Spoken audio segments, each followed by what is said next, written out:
Hi folks, Job Lot Comics here, having a look at a facsimile issue of this comic book, because it's a really hard comic book to find anywhere. It's the first appearance of this bozo. Who do you think that is? Look carefully. Any ideas? It's going to be one of a couple of people, isn't it? Well, it's Sgt Rock. This is the first appearance of Sgt Rock. The Rock of Easy Co, another explosive battle action story. It's Our Army at War. It was 1959 this comic appeared, so you can understand why it would be difficult to get hold of this. Now, as far as war comics go, DC, and to a certain extent Marvel as well, did actually... They don't do an awful lot of reprint stuff for the war stuff. I don't know if they feel it's controversial or people aren't interested or it's the wrong time for this kind of content, but... it just seems that there's never, I don't ever recall seeing a sort of collection or omnibus edition of Sgt Rock anywhere. Maybe there is and I've just missed it, but they do seem to underplay it. But they obviously thought, well, the first appearance of Sgt Rock is pretty much a seminal moment in comic book history, yeah, and this is why this got the reprint treatment. There's the original Odysseus, and underneath it's a new one, so July 24 this came out, yeah. I think it was 1959 was when a comic first appeared. Anyway, I thought you might be interested in having a look at the way Sgt Rock was portrayed way back in the day. You've probably often wondered why he was called Sgt Rock as well, and I know it was just his name, but there is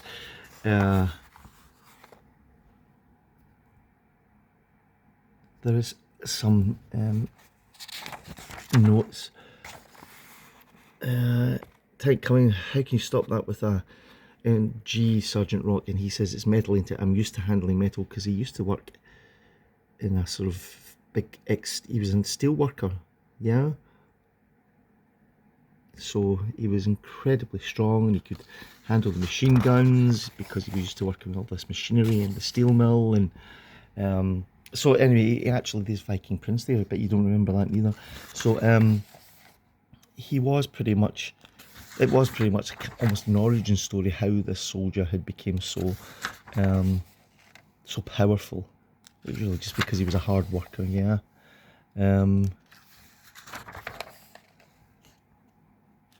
And then the rest of the issue is pretty much your usual war action affairs.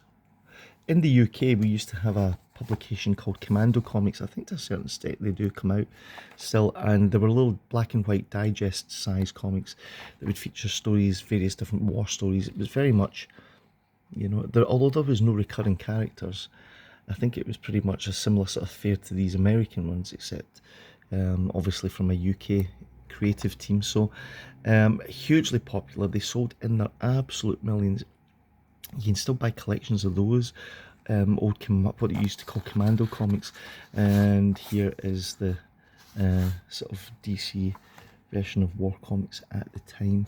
So I suppose maybe with it all taking place in World War II, 39 to 45, so if this was 1959, it wasn't really that long after World War II that Sgt Rock had made his debut.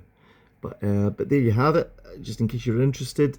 Our Army at War, number 81. If you ever see one of these hidden in a box in the back of an old antique shop somewhere, make sure you grab it, because it's a piece of DC history, yeah, that is very rarely looked at and seen.